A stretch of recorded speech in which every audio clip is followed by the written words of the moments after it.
क्या कभी आपने गुस्से में आकर ऐसा फैसला किया जिस पर बाद में दिल ही दिल में खुद को कोसा हो?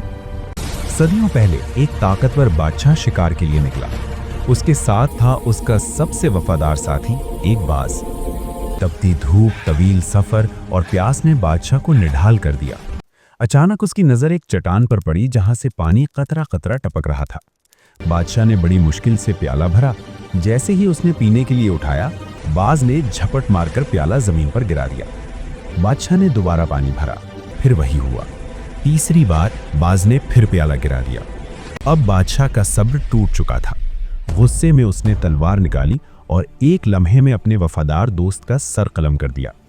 लेकिन कहानी यहां खत्म नहीं होती। जब बादशाह ऊपर चढ़ा ये देखने कि पानी कहां से आ रहा है, तो उसके कदम लड़खड़ा गए। वहां एक इंतहाई जहरीला सांप मरा पड़ा था, जिसका जहर पानी में घुल रहा था। उसी लम्हे बादशाह को सच समझ आ गया।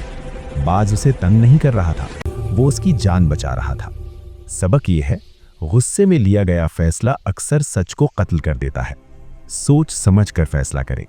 मजीद ऐसी कहानियों के लिए द थर्ड टेल को सब्सक्राइब करें।